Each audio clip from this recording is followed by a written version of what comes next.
Hei, kenapa panggil-panggil saya? Tua-tua apa? Tua. Hah? Tua. Panggil saya? Oke, Ari Kriting.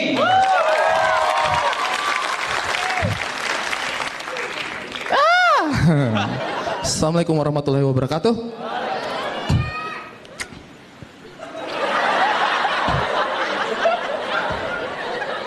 Apa, kok jual kangkung? Saya punya kampus itu Institut Teknologi Nasional Malang. Saya ambil jurusan planologi, merencanakan kota. Padahal merencanakan masa depan saja masih susah ya.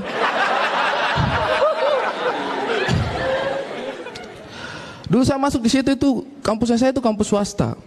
Dulu saya masuk di situ itu karena saya tidak lulus di kampus negeri. Aduh, saya sedih sekali. Saya itu cita-cita tinggi ingin masuk di kampus negeri, tapi tidak lulus. Karena tidak lulus tes. IQ juga tidak mencukupi katanya. Buta huruf. Akhirnya saya masuk kampus swasta. Tapi setelah saya masuk di kampusnya saya ini, saya merasa bangga dengan kampusnya saya.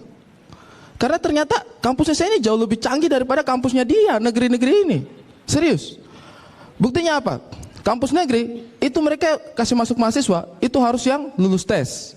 IQ-nya mencukupi. Terus masuk ke kampus itu. Digodok, kemudian keluarannya menjadi orang pintar. Anehnya di mana? Kan yang masuk orang pintar, keluarnya jadi orang pintar. Ini kampus tidak canggih.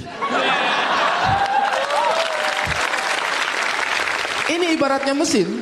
Kampus yang satu ini, dia itu ibaratnya mesin, dia itu bahan bakunya tebu. Terus diproduksi sedemikian rupa, keluarnya jadi gula, manis. Biasa saja lah. Kan tebu memang sudah manis. Kalau kampusnya saya, ini yang masuk ubi kayu, kayu jati, akar bahar, kasuari masuk. Diproses sedemikian rupa, keluar jadi gula, manis. Lebih canggih.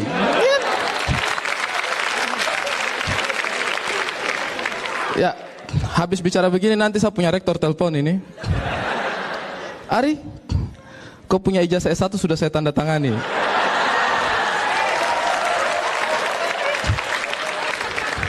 Jadi lebih canggih mana? Kampusnya dia atau kampusnya saya? Kampusnya saya? Lebih canggih Kompas TV lah.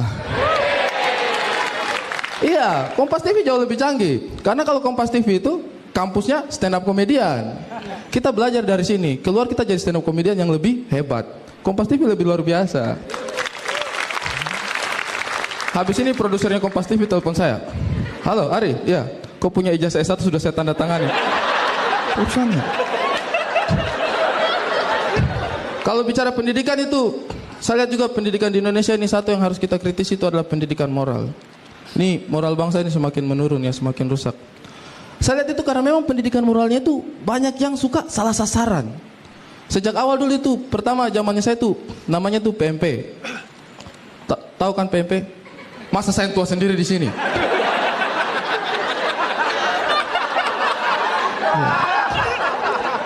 Jadi dulu namanya itu PMP, Pendidikan Moral Pancasila. Terus berganti PPKN, Pendidikan Pancasila dan Kewarganegaraan. Terus ganti lagi sekarang PKN, Pendidikan Kewarganegaraan. Mungkin tahun depan tuh mau ganti PK, penjahat sekalian. Iya kan? Bukan apa-apa. Menurut saya ada yang salah dari pendidikan moral ini. Dari sekian ini saya pribadi rasakan sendiri. Dari sekian banyak pendidikan moral yang diterapkan di situ, ada satu poin yang sampai sekarang itu membekas dalam ingatannya saya. Dan setiap tahun itu ada dalam pendidikan moral, yaitu bagaimana menjadi anak baik, kriteria anak baik. Di situ banyak dipaparkan, menabung, membantu orang tua, apalah, membantu orang tua mencuri motor, pokoknya seperti itu.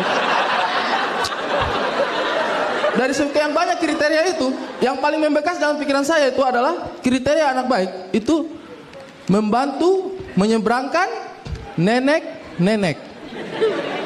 Itu setiap tahun ada, membantu menyeberangkan nenek-nenek. Sekarang saya tanya di antara kalian di sini, seumur hidupnya kalian waktu masih anak-anak, pernah kalian menyeberangkan nenek-nenek? Karena saya juga tidak pernah. Dan gara-gara statement ini, saya tuh merasa gagal menjadi anak baik. Men, seumur saya masih anak-anak, saya tidak pernah menyeberangkan nenek-nenek. Itu kegagalan terbesarnya saya ini. Dan juga kenapa di situ harus ditulis nenek-nenek? Misalnya yang mau menyeberang ini ya. Misalnya yang mau menyeberang itu adalah ibu hamil. Dia bawa belanjaan banyak, terus dia mau menyeberang. Nah, bisa bantu menyeberangkan ibu? Hah? Apa? Menyeberang? Ibu itu belum terlalu tua.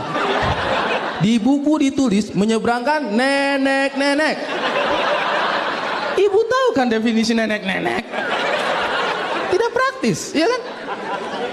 Dan akhirnya saya selidiki, kenapa saya merasa gagal menjadi anak baik? Oh ternyata penyebabnya itu adalah karena waktu kecil saya itu gagal menyeberangkan nenek-nenek satu kali pun. Akhirnya saya cari penyebabnya, ini kenapa bisa terjadi. Akhirnya saya temukan sampai pada satu kesimpulan. Ternyata kita gagal menjadi anak baik berdasarkan teori dari buku PPKN tadi ini. Itu karena jumlah nenek-nenek tidak sebanding dengan jumlah anak baik. Indonesia itu kekurangan stok nenek-nenek yang untuk diseberangkan tidak ada. Jadi saya ini memutuskan untuk bisa mendedikasikan hidup saya untuk membuat anak Indonesia menjadi lebih baik. Jadi di masa tua saya nanti, setiap hari saya akan berdiri di pinggir jalan. Saya Ari Kriting, selamat malam. Oke, saya panggilkan lagi teman-teman saya tadi yang sudah hadir. Ada Gilang Baskara, tepuk tangan untuk Gilang Baskara. Ada Pulung Siswantara, keren ya. Karena kita mahasiswa dan para dosen. Asik. Jadi mahasiswa tuh nggak enak ya nggak? Apalagi harus bikin tugas, udah tua gini masih harus bikin tugas. Apalagi saya. Kenapa? Saya ini sudah paling tua di kampus. Saya kalau bikin tugas kelompok itu harus satu kelompok sama yang dari Panti Jompo. Kenapa sih mahasiswa selalu mengeluh membuat tugas? Kalian nggak tahu susahnya, pura-pura koreksi dan pura-pura kasih nilai. Nggak tahu nih. Dia bilang dia pura-pura ngoreksi. Mahasiswa kan juga pura-pura ngerjain. Ya nggak? Kita kan tinggal copy paste dari internet. Iya, tinggal copy paste gigi. Tapi betul, kita kan tinggal copy paste. Gampang kan? Ctrl C, Ctrl V. Kita juga gampang, tinggal nama sama name kalian, kontrol alt del. Oke, terima kasih semuanya.